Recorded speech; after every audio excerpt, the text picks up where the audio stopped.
Hello ನಮಸ್ತೆ ಎಲ್ರಿಗೂ. ಎಲ್ಲ ಹೇಗಿದ್ದೀರಾ? ಚೆನ್ನಾಗಿದ್ದೀರಾ ಅನ್ಕೋತೀನಿ. ನಾನು ಚೆನ್ನಾಗಿದ್ದೀನಿ. ನಾನು ನಿಮ್ಮ ವೀಣಾ ಸುರೇಶ್. ಎಲ್ಲರಿಗೂ ನನ್ನ ಕಾರ್ಯಕ್ರಮವಾದ ಕಥಾ ಸರಣಿ ರಾಗಸುತೆ ಜೊತೆ ಕಾರ್ಯಕ್ರಮಕ್ಕೆ ಆತ್ಮೀಯ ಸ್ವಾಗತ. ಇದು ನನ್ನ 2ನೇ ಕಥೆ, ನನಗಾಗಿ ಬಂದ ಕಥೆಯ ಮುಂದುವರೆದ ಭಾಗ. ಪ್ಲೀಸ್ ಪ್ಲೀಸ್ ಪ್ಲೀಸ್ ನೋಡ್ತಾ ಇರೋರು ಎಲ್ಲರೂ ತಪ್ಪದೆ ನನ್ನ ಚಾನಲ್ಗೆ ಸಬ್ಸ್ಕ್ರೈಬ್ ಮಾಡ್ಕೊಳ್ಳಿ.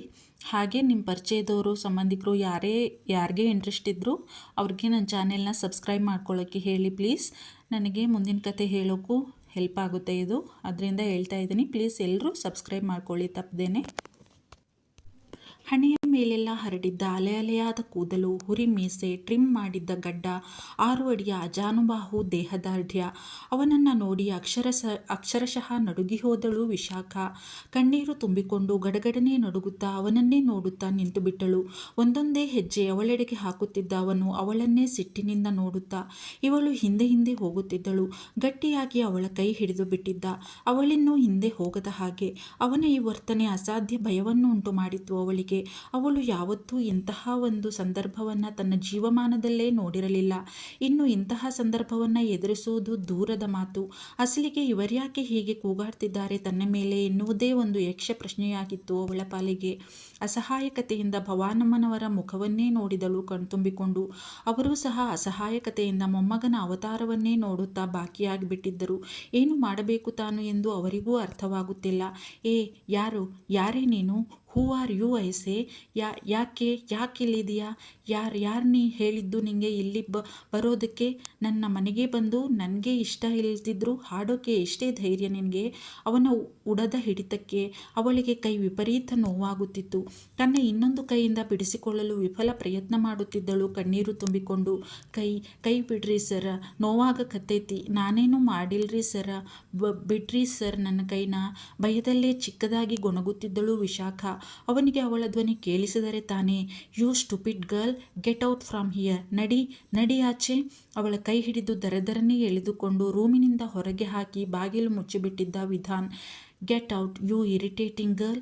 ಎಷ್ಟು ಧೈರ್ಯ ಇದ್ದರೆ ನನ್ನ ಮುದುಕಮ್ಮನ ರೂಮ್ಗೆ ಬರ್ತಾಳೆ? ಹೌ ಡೇರ್ ಶಿ ಎಂದು ಗೊಣಗಿದ. ಈಗ ತಮ್ಮ ತಪ್ಪಿನ ಅರಿವಾಯಿತು ಭವಾನಮ್ಮನೆಯವರಿಗೆ. ಛೇ, ಎಂತಹ ತಪ್ಪು ಮಾಡಿದೆ ನಾನು ಈ ಹುಡುಗಿಗೆ ಹಾಡಲು ಹೇಳಿ ಎಂದು ಅಲವತ್ತುಕೊಂಡರು. ಅವನನ್ನು ತಡೆಯಲು ಪ್ರಯತ್ನಪಟ್ಟು ಸೋತರು. ಸಿಟ್ಟು ಬಂದರೆ ಅವನು ಮನುಷ್ಯನೇ ಆಗಿರುವುದಿಲ್ಲ, ಸಾಕ್ಷಾತ್ ಪ್ರಳಯ ರುದ್ರನೇ. ಏ ಮುದುಕಮ್ಮ, ನಿಂಗೇನು ಹೇಳಿದ್ದು ನಾನು? ಯಾರು ಆ ಹುಡುಗಿ? ನಿಂಗೆ ಗೊತ್ತು ತಾನೇ ನನಗೆ ಈ ಹುಡುಗಿಯನ್ನ ಕಂಡ್ರೆ ಆಗಲ್ಲ ಅಂತ. ಮೊದಲೇ ಹೇಳಿದ್ದೆ ನಾನು ನನ್ನೆದುರಿಗೆ ಆ ಹುಡುಗಿ ಬರಬಾರ್ದು ಅಂತ. ಅಂಥದ್ರಲ್ಲಿ ಎದುರಿಗೆ ಬರೋದಲ್ಲದೆ ಹಾಡು ಬೇರೆ ಹಾಡಿಸಿದೀಯಾ? ತಪ್ಪಲ್ವಾ ಮುದುಕಮ್ಮ? ನಾನು ನಿನ್ನ ಮೊಮ್ಮಗ. ನನ್ನ ಬಿಟ್ಟು ಯಾರ್ಯಾರನೋ ಯಾಕೆ ಬಿಟ್ಕೊಂಡಿದ್ದು ನಿನ್ನ ರೂಮ್ಗೆ ನೀನು? ಕುಡಿದ ನಶೆಯಲ್ಲಿ ಏನೇನೋ ಮಾತನಾಡುತ್ತಿದ್ದ ಅವನು. ಈಗಿರುವ ಪರಿಸ್ಥಿತಿಯಲ್ಲಿ ಏನು ಹೇಳಿದರೂ ಅವನಿಗದು ಅರ್ಥವಾಗುವುದಿಲ್ಲ.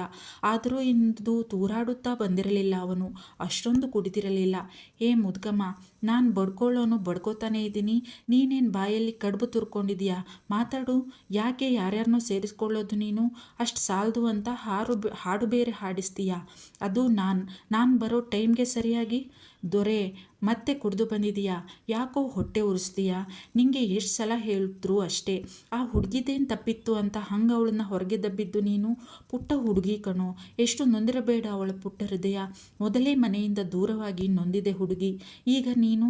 ಛೇ, ನಿನಗೆ ಈ ಸ್ಥಿತಿಯಲ್ಲಿ ಏನು ಹೇಳಿದರೂ ಬೋರ್ಗಲ್ಲ ಮೇಲೆ ಮಳೆ ಸುರಿದಂತೆಯೇ. ಏನು ತಾನೇ ಅರ್ಥವಾಗುತ್ತೆ ನಿಂಗೆ ಗೊತ್ತಾ? ಅಷ್ಟು ಚಿಕ್ಕ ವಯಸ್ಸಿನ ಹುಡುಗಿಯ ಮೇಲೆ ಎಷ್ಟು ಜವಾಬ್ದಾರಿ ಇದೆ ಅಂತ ನಿನಗೆ ಹೇಗೆ ತಿಳಿಬೇಕು? ಒಬ್ಬ ಹುಡುಗಿ ತನ್ನ ಸಂಸಾರದ ಭಾರ ಹೊರಲು ಎಷ್ಟು ಕಷ್ಟಪಡುತ್ತಾಳೆ ಎಂದು. ಪಾಪ ಕಣೋ ಆ ಹುಡುಗಿ. ನನ್ನ ನೋಡ್ಕೊಳ್ಳೋದಕ್ಕೆ ಅಷ್ಟು ದೂರದಿಂದ ಬಂದಿದೆ. ಮೊದಲೇ ಸೂಕ್ಷ್ಮ ಆ ಮಗು. ನೀನು ಬೇರೆ ಹೆದರಿಸಿದೀಯಾ? ಅದೆಷ್ಟು ಅಳ್ತಿರುತ್ತೋ ಪಾಪ. ಮೊದಲೇ ಅಳುತ್ತಿತ್ತು ಹುಡುಗಿ. ತನ್ನವರಿಂದ, ತಾಯಿಯಿಂದ ದೂರ ಬಂದಿದೆ. ಈಗ ಅವಳ ಮಾಮ ಕೂಡ ಅವಳನ್ನು ಇಲ್ಲಿ ಬಿಟ್ಟು ಊರಿಗೆ ಹೊರಟಿದ್ದರು. ಅದಕ್ಕೆಂದೇ ಸ್ವಲ್ಪ ಸಮಾಧಾನಕ್ಕಾಗಿ ಇಲ್ಲಿ ಬಂದಿತ್ತು ಅನ್ನಿಸುತ್ತೆ ಹುಡುಗಿ. ಪಾಪ. ಯಾಕೋ ನಿಂಗೆ ಇಷ್ಟೊಂದು ಕೋಪ ಹುಡುಗಿರು ಅಂದರೆ? ಎಲ್ಲ ಹೆಣ್ಣು ಒಂದೇ ಥರ ಇರಲ್ಲ ದೊರೆ. ಒಳ್ಳೆಯವರು ಇರ್ತಾರೆ. ತುಟಿ ಕೊಂಕಿಸಿ ನಕ್ಕ ವಿಧಾನ್. ಒಳ್ಳೆಯವರು, ಅದು ಹುಡುಗಿಯರು. ಭ್ರಮೆ ನಿನಗೆ ಮುದುಕಮ್ಮ. ಎಲ್ಲ ಹೆಣ್ಣು ಒಂದೇ ಮುದುಕಮ್ಮ. ನಿನ್ನ ಒಂದ್ಬಿಟ್ಟು ನಾನು ನೋಡಿರೋ ಎಲ್ಲ ಹುಡುಗಿರು ಒಂದೇ. ಮೋಸ, ಬರೀ ಮೋಸ. ಹೆಣ್ಣು ಅಂದ್ರೇ ಮೋಸ ಮುದುಕಮ್ಮ. ನಂಬಲೇಬಾರ್ದು. ಅದರಲ್ಲೂ ಈ ಹುಡುಗಿ ಥರ ಚಂದದ ಹೆಣ್ಣು ಎಂದಿಗೂ ನಂಬಿಕೆಗೆ ಯೋಗ್ಯಳಲ್ಲ. ಅವಳು ಥರ ಬರೀ ಮೋಸ ಮೋಸ ಏನೇನೋ ಬಡಬಡಿಸತೊಡಗಿದ. ನಶೆ ನಿಧಾನಕ್ಕೆ ಏರತೊಡಗಿತ್ತಲ್ಲ. ದೊರೆ, ಏಳು ಏಳು ಮೇಲೆ ನಿನ್ನ ರೂಮಿಗೆ ಹೋಗಿ ಮಲ್ಗು. ಅವನನ್ನು ಎಚ್ಚರಿಸಲು ಪ್ರಯತ್ನಪಟ್ಟರು. ಮುದುಕಮ್ಮ, ನಾನು ಸ್ಟಡಿ ಇದ್ದೀನಿ ನೋಡು. ತೂರಾಡುತ್ತಾ ಎದ್ದು ನಿಂತಿದ್ದ. ಕಷ್ಟಪಟ್ಟು ತನ್ನ ರೂಮಿನ ಕಡೆ ನಡೆಯತೊಡಗಿದ ವಿಧಾನ್. ಹೊರಬಂದ ವಿಧಾನ್ ತನ್ನ ರೂಮಿನ ಕಡೆಗೆ ಹೋಗುವುದು ಬಿಟ್ಟು ಮುಂದಿನ ರೂಮಿನ ಬಾಗಿಲಿಗೆ ಬಂದಿದ್ದ. ತನ್ನ ಎಳೆದು ಹೊರದಬ್ಬಿದ ತಕ್ಷಣ ಏನಾಯಿತು ಇಲ್ಲಿ ಎಂದೇ ಅರ್ಥವಾಗಲಿಲ್ಲ ಒಂದು ಕ್ಷಣ ಹುಡುಗಿಗೆ. ಅವನು ಹಿಡಿದಿದ್ದ ಕೈ ವಿಪರೀತ ನೋಯುತ್ತಿತ್ತು. ಕೆಂಪಗಾಗಿ ಹೋಗಿತ್ತು ಹಿಡಿದಿದ್ದ ಭಾಗ. ಅವನು ಹೊರದಬ್ಬಿದ ಜಾಗದಲ್ಲೇ ಕುಸಿದು ಕುಳಿತು ಬಿಟ್ಟಿದ್ದಳು ವಿಶಾಖ. ಕಣ್ಣು ತುಂಬಿ ಬರುತ್ತಿತ್ತು ತನ್ನ ಸ್ಥಿತಿಗೆ. ನಾ ಏನು ತಪ್ಪು ಮಾಡೀನಿ? ಯಾಕವರು ನನಗೆ ಹಂಗೆ ಹೊರಗಡಿ ಹಾಕಿದ್ರಲ್ಲ? ಅಜ್ಜಿ ಹೇಳಿದ್ರು ಅಂತ ಅಲ್ಲೇನ ನಾನು ಹಾಡಕತ್ತಿದ್ದು. ಅದ್ರಾಗ ನಂದೇನೈತಿ ತಪ್ಪು? ಯಾರವರು? ಅಂದ್ರ ಅವರು ಈ ಮನೆ ಮಗ ಅದಾರೇನು ಭಗವಂತ? ಹಂಗಾದ್ರೆ ನಾನು ಹೆಂಗಿರೋದು ಇಲ್ಲಿ? ಅಳುವೇ ಬಂದು ಬಿಟ್ಟಿತ್ತು ಅವಳಿಗೆ. ಈ ಮನೆಯಲ್ಲಿ ತನ್ನ ಮುಂದಿನ ದಿನವನ್ನು ಊಹಿಸಿಕೊಂಡು ಬಾಗಿಲ ಕಡೆ ನೋಡಿದಳು. ಗಾಬರಿಯಾಯಿತು ಅವಳಿಗೆ. ಮತ್ತೇನಾರ ಬಂದ್ರ ಅವರು? ನನ್ನ ನೋಡಿದ್ರ? ಬ್ಯಾಡ ಇಲ್ಲಿ ಕೂರುದ ಬ್ಯಾಡ, ನನ್ನ ರೂಮಿಗೆ ಹೋಗುದ ಚಲೋ. ನಿಧಾನವಾಗಿ ಕುಳಿತಲ್ಲಿಂದ ಮೇಲೆದ್ದು ತನ್ನ ರೂಮಿನ ಕಡೆ ನಡೆದಿದ್ದಳು ವಿಶಾಖ. ತನ್ನ ರೂಮಿನಲ್ಲಿ ಕುಳಿತು ಅವನು ಹಿಡಿದಿದ್ದ ಕೈಯನ್ನು ನೋಡುತ್ತಿದ್ದಳು. ಹಿಡಿದಿದ್ದ ಜಾಗವೆಲ್ಲ ನೀಲಿಯಾಗಿ ಬಿಟ್ಟಿತ್ತು. ನೋವು ವಿಪರೀತವಾಗಿತ್ತು. ಅಷ್ಟು ಗಟ್ಟಿಯಾಗಿ ಹಿಡಿದಿದ್ದ ಅವನು ಅವಳ ಕೈಯನ್ನು. ಕಣ್ಣೀರು ಬಂದು ಬಿಟ್ಟಿತ್ತು ಅವಳಿಗೆ. ಅಮ್ಮ ಹೇಳ್ದಂಗೆ ಕೇಳಬೇಕಿತ್ತು, ನಾನು ತಪ್ಪು ಮಾಡಿದೆ ಅನ್ನಿಸ್ತದ ಇಲ್ಲಿ ಬಂದು ಅನ್ನಿಸಿತು ಅವಳಿಗೆ. ತನ್ನ ಈಗಿನ ಪರಿಸ್ಥಿತಿ ನೆನೆದು ಅವಳ ರೂಮಿನ ಬಾಗಿಲಿನ ಬಳಿ ನಿಂತವನು ಅವಳು ತನ್ನ ಕೈ ನೋಡಿಕೊಳ್ಳುತ್ತಾ ಅಳುತ್ತಿರುವುದನ್ನು ನೋಡಿದ. ತೂರಾಡುತ್ತಿದ್ದವನು ಆ ರೂಮಿನ ಬಾಗಿಲಿಗೆ ಒರಗಿದ. ಬಂದ ಶಬ್ದಕ್ಕೆ ಇತ್ತ ತಿರುಗಿದಳು ಹುಡುಗಿ. ಬಾಗಿಲಿಗೆ ಹೊರಗೆ ತನ್ನನ್ನೇ ನೋಡುತ್ತಿದ್ದವನನ್ನು ನೋಡಿ ಭಯದಿಂದ ಗಡಗಡನೆ ನಡುಗತೊಡಗಿದಳು. ಭಯಕ್ಕೆ ಮುಖದ ತುಂಬ ಮುತ್ತಿನ ಮಣಿಗಳಂತೆ ಬೆವರು ಸಾಲುಗಟ್ಟಿದ್ದವು. ಕಂಗಳು ತುಂಬಿ ಬಂದು ಕಣ್ಣೀರು ಅವಳ ದುಂಡುಗೆನ್ನೆಯ ಮೇಲೆ ಜಾರಿದವು. ಮೈ ಮನಸ್ಸು ಅವನ ಹಿಡಿತದಲ್ಲಿರಲಿಲ್ಲ. ಹೊಟ್ಟೆ ತುಂಬ ಪರಮಾತ್ಮನನ್ನು ಎಳಿಸಿಕೊಂಡಿದ್ದನಲ್ಲ. ಹೆಜ್ಜೆಗಳು ನೆಲದ ಮೇಲೆ ಗಟ್ಟಿಯಾಗಿ ನಿಲ್ಲುತ್ತಿರಲಿಲ್ಲ ಅವನದು. ತೂರಾಡುತ್ತಲೇ ಒಳಗೆ ಹೆಜ್ಜೆ ಇಟ್ಟ ವಿಧಾನ್. ಈಗಂತೂ ಭಯದಿಂದ ಉಸಿರಾಡಲು ಕಷ್ಟಪಡತೊಡಗಿದಳು ವಿಶಾಖ. ಅವಳ ಸನಿಹಕ್ಕೆ ಬಂದು ತಾನು ಮೊದಲು ರೂಮಿನಲ್ಲಿ ಗಟ್ಟಿಯಾಗಿ ಹಿಡಿದಿದ್ದ ಕೈಯನ್ನು ನಿಧಾನಕ್ಕೆ ಸೋಕಿದ. ಭಯಕ್ಕೆ ಕಣ್ಣು ಊರಗಲವಾಯಿತು ಅವಳದು. ಜೊತೆಗೆ ಅಸಾಧ್ಯ ನೋವು ಬೇರೆ. ಸರಕ್ಕನೆ ಕೈ ಹಿಂದಕ್ಕೆ ಎಳೆದುಕೊಂಡಳು. ನೋವಿನಿಂದ ಚಿಕ್ಕದಾಗಿ ಚೀರಿಬಿಟ್ಟಿದ್ದಳು. ಮುಖ ಹಿಂಡಿದಳು ನೋವಿನಿಂದ. ಹಿಂದಕ್ಕೆ ಎಳೆದುಕೊಂಡಿದ್ದ ಕೈಯನ್ನು ನಿಧಾನಕ್ಕೆ ತನ್ನ ಕೈಯೊಳಗೆ ತೆಗೆದುಕೊಂಡ. ಕಣ್ತುಂಬಿಕೊಂಡು ತನ್ನ ಕೈಯನ್ನೇ ನೋಡುತ್ತಾ ನಡುಗುತ್ತಾ ನಿಂತು ಬಿಟ್ಟಿದ್ದಳು ವಿಶಾಖ. ಏ ಹುಡುಗಿ, ನೋವಾಗ್ತಾ ಇದೆಯಾ? ಬಹಳ ನೋವಾಗ್ತಾ ಇದೆಯಾ? ಮತ್ತೆ ನೀ ಯಾಕೆ ನನಗೆ ನೋವು ಕೊಡೋದು? ನಿಂಗೆ ಗೊತ್ತಾ ನನಗೆಷ್ಟು ನೋವಾಯಿತು ಅಂತ? ತಪ್ಪು ನಿಂದೆ. ನೀನು ಯಾಕೆ ಅಜ್ಜಮ್ಮನ ಹತ್ರ ಹೋಗಿತ್ತು ಅಲ್ಲದೆ ಹಾಡು ಬೇರೆ ಹಾಡ್ತೀಯಾ? ಎಷ್ಟು ಧೈರ್ಯ ಇದ್ದರೆ ನನ್ನ ಮುಂದೆ ಬಂದು ಹಾಡ್ತೀಯಾ? ಹಿಡಿದಿದ್ದ ಕೈ ಹಿಡಿತ ಬಿಗಿಯಾಯಿತು. ಅವನ ಹಿಡಿತಕ್ಕೆ ಸಿಲುಕಿ ಅವಳ ಕೋಮಲ ಕೈ ನಲುಗಿ ಹೋಯಿತು. ನೋವಿನಿಂದ ಕಣ್ಣು ತುಂಬಿತು ಅವಳಿಗೆ. ಸರ್ ಕೈ ಬಿಡ್ರಿ ಸರ್, ನೋವಾಗಕತ್ತೈತಿ ಸರ್. ನಾ ಏನು ಮಾಡೇನ್ರಿ ನಿಮಗೆ? ಆತ್ ಬಿಡ್ರಿ, ಇನ್ನೊಮ್ಮೆ ಹಂಗೆ ಮಾಡಂಗಿಲ್ರಿ ಸರ್. ಬಿಡ್ರಿ ಸರ್ ನನ್ನ ಕೈ ಬಿಡಿಸಿಕೊಳ್ಳುವ ಪ್ರಯತ್ನ ಮಾಡುತ್ತಿದ್ದಳು ಕೊಸರಿಕೊಂಡು ವಿಶಾಖ. ಏನು ಮಾತಾಡ್ತಾ ಇದೀಯಾ ನೀನು? ಏನದು ಹತ್ತೈತಿ ಅಂತಿದೀಯಾ? ಕನ್ನಡದಲ್ಲಿ ಮಾತಾಡೋಡು. You irritating girl. ಏನೇನೋ ಮಾತಾಡ್ತಾಳೆ ನನ್ನ ಮುಂದೆ, ಅದು ಕೂಡ. ಸರ್ ಕೈ ಬಿಡ್ರಿ ಸರ್. ಮತ್ತೆ ಕೊಸರಿಕೊಳ್ಳಲು ಪ್ರಯತ್ನಿಸಿದಳು. ಅಸಾಧ್ಯ ನೋವಿಗೆ ಒದ್ದಾಡಿ ಹೋದಳು ವಿಶಾಖ. ಈಗ ಅವನ ತಲೆಗೆ ಹೊಳೆಯಿತು, ಇವಳೇನು ಹೇಳಿದ್ದು ಅಂತ. ಓ ಸಾರಿ. ನೀನು ಕೈ ಬಿಡು ಅಂದ? ನೋಯ್ತಾ ಇದ್ದೆ ಅಂದ? ಅದನ್ನೇ ಸರಿಯಾಗಿ ನನಗೆ ಈ ವಿಧಾನ್ಗೆ ಅರ್ಥ ಆಗೋ ಹಾಗೆ ಹೇಳಬೇಕಲ್ವಾ? ಅದೇನು ಭಾಷೆನೇ ನಿಂದು? ಯಾವ ನನ್ನ ಮಗನಿಗೆ ಅರ್ಥ ಆಗುತ್ತೆ? ಅರ್ಥ ಆದರೆ ತಾನೇ ನಾವೇನಾದರೂ ಹೇಳೋದು ಮಾಡೋದು. ಅರ್ಥನೇ ಆಗಲಿಲ್ಲ ಅಂದರೆ ಏನು ಮಾಡೋಕ್ಕಾಗುತ್ತೆ ಅಲ್ವಾ? ಮತ್ತೆ ಎಂದವನೇ ಅವಳನ್ನು ಅಲ್ಲಿದ್ದ ಕಾಟ್ ಮೇಲೆ ಕೂರಿಸಿದ. ಅಲ್ಲೇ ಡ್ರಾ ಅಲ್ಲಿದ್ದ ಫಸ್ಟ್ ಏಡ್ ಬಾಕ್ಸ್ ತೆಗೆದು ಯಾವುದೋ ಆಯಿಂಟ್ಮೆಂಟ್ ಹಚ್ಚಿದ. ಏ ಹುಡುಗಿ, ಇನ್ಮುಂದೆ ನನ್ನ ಮುಂದೆ ಬರಬೇಡ ಹೇಳಿದ್ದೀನಿ. ಬರಲೇಬೇಡ, ಅರ್ಥ ಆಯ್ತಾ? ಅರ್ಥ ಆಗಲೇಬೇಕು. ಅರ್ಥ ಆಗಬೇಕು ಅಂತ ತಾನೇ ನಾನು ಆವಾಗಲಿಂದ ಬಾಯಿ ಬಡ್ಕೋತಾ ಇರೋದು. ನಿನ್ನ ಕೆಲಸ ಏನಿದೆಯೋ ಅಷ್ಟು ಮಾಡ್ಕೊಂಡು ನಿನ್ನ ಪಾಡಿಗೆ ನೀನಿದ್ರೆ ಬದುಕೋತೀಯ. ಇಲ್ಲ ಅಂದರೆ ನಾನು ಮನುಷ್ಯನೇ ಅಲ್ಲ, ತಿಳ್ಕೊ. ಅರ್ಥ ಆಯ್ತಾ? ಆಗುತ್ತೆ ಆಗಲೇಬೇಕು. ಈ ಮೇಜರ್ ವಿಧಾನ್ನ ಮಾತು ಅಂದರೆ ಸುಮ್ಮನೆನಾ? ಎಂಥೆಂಥವ್ರಿಗೋ ಅರ್ಥ ಆಗಿದೆ, ನಿಂಗೆ ಅರ್ಥ ಆಗಲ್ವಾ? ಅವಳಂತೂ ಅವನನ್ನು ನೋಡಲು ಸಹ ಭಯಪಡುತ್ತಿದ್ದಳು. ತಗ್ಗಿಸಿದ ತಲೆಯನ್ನು ಮೇಲೆತ್ತಿರಲೇ ಇಲ್ಲ. ಅವಳು ಕಣ್ತುಂಬಿಕೊಂಡು ನಿಂತು ಬಿಟ್ಟಿದ್ದಳು.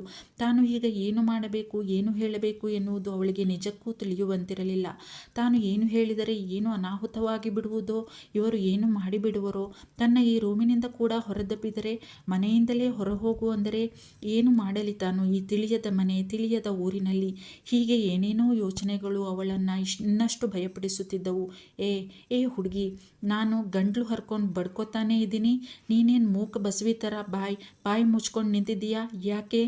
ಮಾತಾಡು, ಬಾಯಿ ಬಿಡು. ಬೆಚ್ಚಿ ತಲೆ ಎತ್ತಿದಳು ಅವಳು. ಏನು ಅರ್ಥ ಆಯ್ತಾ? ಅವಳ ಮುಖದ ಹತ್ತಿರ ತನ್ನ ಮುಖ ತಂದು ಕೇಳಿದ. ಏನು ಹುಡುಗಿನೇ ನೀನು, ಬಾಯೇ ಬಿಡಲ್ಲ ಅಂತೀಯಲ್ಲ? ಹೆಣ್ಮಕ್ಳು ಹಿಂಗೂ ಇರ್ತಾರ? ಬಾಯೇ ಬಿಡ್ದಂಗೆ ಎಷ್ಟು ಒಳ್ಳೇದಲ್ವಾ? ಎಲ್ಲ ಹೆಂಗಸರು ನಿನ್ನಂಗೆ ಇದ್ದರೆ? ಭಯದಲ್ಲೇ ತಲೆಯಾಡಿಸಿದಳು ಕಣ್ತುಂಬಿಕೊಂಡು. ಕಣ್ಣೀರು ಅವಳ ದುಂಡು ಕೆನ್ನೆಯ ಮೇಲೆ ಇಳಿದಿತ್ತು. ನೋಡಿದವನ ಕೈ ಅವಳ ಕೆನ್ನೆಯ ಹತ್ತಿರ ಬಂತು. ನಾನು ಗಂಟ್ಲ ಹರ್ಕೊಂಡು ಸಾಯ್ತಾನೇ ಇದ್ದೀನಿ, ನೀನೇನು ಬಾಯಲ್ಲಿ ಕಡು ತುರ್ಕೊಂಡಿದೀಯಾ ಎಂದಿದ್ದ ಕೋಪದಲ್ಲಿ. ಅವಳ ಮುಖದ ಹತ್ತಿರ ತನ್ನ ಮುಖ ತಂದು ಬೆಚ್ಚಿ 2 ಹೆಜ್ಜೆ ಹಿಂದೆ ಸರಿದು ಕಣ್ಣೀರು ಸುರಿಸುತ್ತಲೇ ಸರಿ ಎಂಬಂತೆ ತಲೆಯಾಡಿಸಿದ್ದಳು ಹುಡುಗಿ. ತೂರಾಡುತ್ತಲೇ ಎದ್ದವನು 2 ಹೆಜ್ಜೆ ಇಟ್ಟಿದ್ದ. ಹೊರಗಡೆ ಬಾಗಿಲಿನ ಕಡೆ ಅಷ್ಟೇ ಮುಂದೆ ಮುಗ್ಗರಿಸಿದ. ಅವನನ್ನೇ ತುಂಬಿದ ಕಣ್ಣಿನಿಂದ ನೋಡುತ್ತಿದ್ದವಳು ಓಡಿ ಬಂದು ಅವನ ಭುಜ ಬಳಸಿದ್ದಳು ಭಯದಿಂದಲೇ. ಮುಚ್ಚುತ್ತಿದ್ದ ಕಣ್ಣನ್ನು ಕಷ್ಟಪಟ್ಟು ತೆರೆದು ಅವಳನ್ನೇ ದಿಟ್ಟಿಸಿದವನ ದವಡೆ ಸಿಟ್ಟಿನಿಂದ ಬಿಗಿಯಿತು. ಅವಳ ಕೈ ಕೊಸರಿದ. ಅದರ ರಭಸಕ್ಕೆ ಅವಳು 4 ಹೆಜ್ಜೆ ಹಿಂದೆ ಹೋಗಿ ಬೀಳುವವಳಿದ್ದಳು. ಅವಳ ಪುಣ್ಯಕ್ಕೆ ಕಾಟ್ ಸಿಕ್ಕಿತ್ತು. ಅವಳಿಗೆ ಬಚಾವಾಗಿದ್ದಳು. ಏ ಹುಡುಗಿ, ದೂರ ನಿಲ್ಲು, ನನ್ನ ಹತ್ರ ಬರಬೇಡ. ಎಷ್ಟು ಧೈರ್ಯ ಇದ್ದರೆ ನನ್ನ ಮೇಜರ್ ವಿಧಾರ್ ಕಾರ್ಯಪ್ಪನ ಹಿಡಿದು ನಿಲ್ಲಿಸ್ತೀಯಾ ನೀನು? ಎಷ್ಟು ಸಲ ಹೇಳೋದು ನಿನಗೆ ನನ್ನ ಹತ್ರ ಬರಬೇಡ ಅಂತ? ನನ್ನ ಕಣ್ಣ ಮುಂದೆ ಬರಬೇಡ. ನೀವು ಎಲ್ಲ ಒಂದೇ. ಸರಿ ಇಲ್ಲ, ಯಾರು ಸರಿ ಇಲ್ಲ, ಎಲ್ಲ ಮೋಸ. ಈ ಪ್ರಪಂಚದಲ್ಲಿ ಬರೀ ಮೋಸ. ಏ ಹುಡುಗಿ, ನಡಿ ಹೊರಗೆ ಇಲ್ಲಿಂದ. ನನ್ನ ಮುಂದೆ ನನ್ನ ಮನೆಯಿಂದ, ನನ್ನ ಮುಂದಿಂದ. ಅವಳ ಹತ್ತಿರ ಬಂದು ಅವಳ ಕೈ ಹಿಡಿಯುವವನಿದ್ದ ವಿಧಾನ್. ಉಸಿರೇ ನಿಂತಂತಾಗಿತ್ತು ವಿಶಾಖಾಗೆ ಅವನು ಹೇಳಿದ್ದು ಕೇಳಿ. ನಾನೇನು ಮಾಡಿದೆ ಅಂತ ಹಿಂಗನ್ನಕತ್ತಾರ ಇವರು? ಅವರು ಬೀಳ್ದಂಗೆ ಹಿಡ್ಕೊಂಡ್ರ ಹಿಂಗನ್ನೋದ ಇವರು? ಅದ ಒಂದು ಅಪರಾಧ ಆತ. ಈಗ ನಾನೇನು ಅಂದ್ಕೊಂಡಿದ್ದನೋ ಅದ ಆಗಾಕತ್ತೈತಿ ಭಗವಂತ. ನಾನೇನು ಮಾಡೋದೀಗ? ಎಲ್ಲಿಗಂತ ಹೋಗಲಿ ಈ ತಿಳಿ ದೂರ್ನಾಗ? ಏನು ಮಾಡಲಿ ನಾನೀಗ? ಕಾಪಾಡು ಭಗವಂತ, ನೀನ ಕಾಪಾಡಬೇಕು ನನ್ನ. ಕಾಣದ ದೇವರಿಗೆ 1000 ಸಲ ಕೈ ಮುಗಿದಳು ಮನಸ್ಸಿನಲ್ಲಿಯೇ ವಿಶಾಖ. ಪ್ಲೀಸ್ ನೋಡ್ತಾ ಇರೋರೆಲ್ಲರೂ ತಪ್ಪದೆ ಸಬ್ಸ್ಕ್ರೈಬ್ ಮಾಡ್ಕೊಳ್ಳಿ ಪ್ಲೀಸ್.